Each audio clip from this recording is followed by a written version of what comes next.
गांव में मुरलीधर नाम का एक बूढ़ा आदमी रहता था। वो गरीबी में जी रहा था। एक ठेला पर जामुन बेचकर जीवन गुजारा करता था। मुरलीधर की पत्नी और एक बेटा भी था।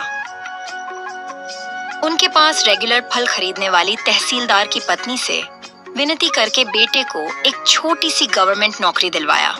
उसकी शादी भी करवाया। बहू के मायके वाले अमीर थे।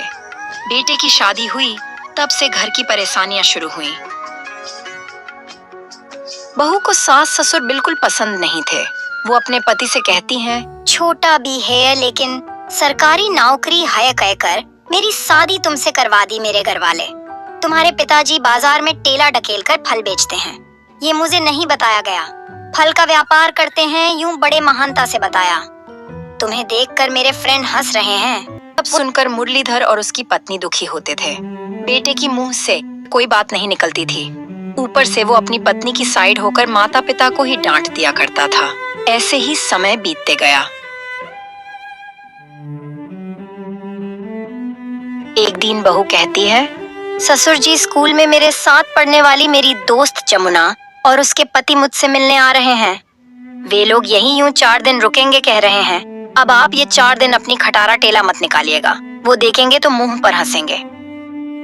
अरे बहू, ये क्या 4 दिन टेला नहीं निकालूंगा तो मेरे पास रोज खरीदने वाले गृहिणियों को दूसरे टेलों की आदत पड़ जाएगी।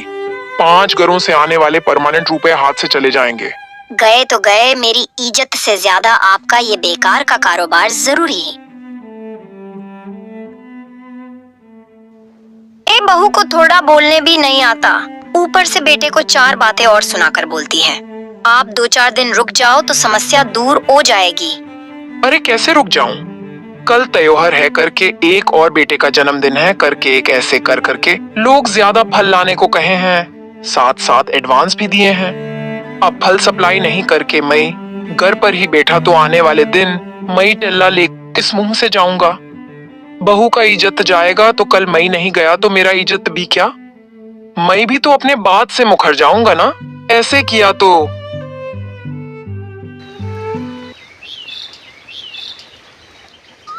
अगले दिन बहू का दोस्त और उसका पति आया। मुरलीधर ठेला में फल को रख रहा था। बहू के दोस्त देखकर, ये क्या अंकल, फल का ठेला क्यों और इतने सारे फलों का क्या कर रहे हो? ओ, बेचने के लिए है बेटा, मैं यही तो काम करता हूँ ना। यूं कहा। तब वो बहू से, ये क्या तुम्हारे पति के बड़ी गारमेंट की नौकरी है करके बोली थी और तुम्हारे ससुर फल बेचते हैं? कहीं पति नौकरी करता भी है कि वो भी झूठ कही है? बहू की इज्जत गई।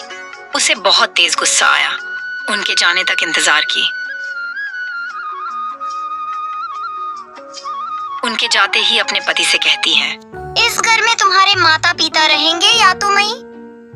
तुम्हें वो चाहिए या मैं? तुम खुद देख लो। यूं बोली। मुरलीधर भी बहू की ताने सुन सुनकर ऊब गया था। ये मेरा घर है, जाना है तो तुम लोग ही जाओ।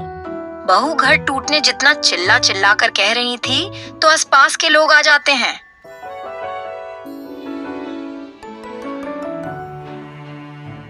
पड़ोसी घर की एक औरत कहती है, इतना बहस करने से अच्छा है कि हिस्सा बंटवारा कर लो और अलग हो जाओ।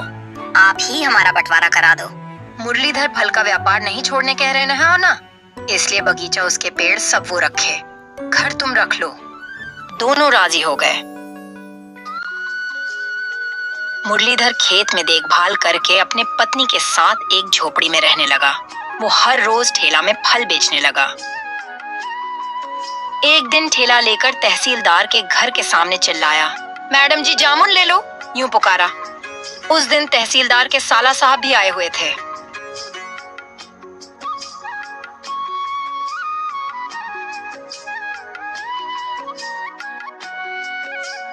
अरे वाह, बहुत स्वादिष्ट फल हैं। ये हमारे घर के ताजा फल है साहब, हमने बिना केमिकल के इसे बड़ा किया है। यूं कहा। मैं इन्हीं से परमानेंट फल लेती हूँ भैया, ये खाने से रोग दूर होते हैं। आपने कहा था ना भैया, इसलिए बच्चों को भी रोज खिलाती हूँ। हाँ बहना, ये हमारे शरीर के लिए बहुत लाभदायी है। आपके ये जामुन के फल बहुत ही काम का है। मेरे कंपनी में इन फलों से औषधि तैयार की जाती है। क्या आप मुझे ये फल मेरे जेडीएम कंपनी के लिए 100 किलो हर रोज सप्लाई करोगे? ओ, आप जितने चाहे उतना जामुन मिल जाएगा साहब।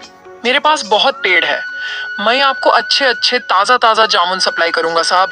इस तरह मुरलीधर उस जेडीएम कंपनी को जामुन सप्लाई करने लगा, जिससे उसे अच्छे खासे मोटी रकम मिलने लगी।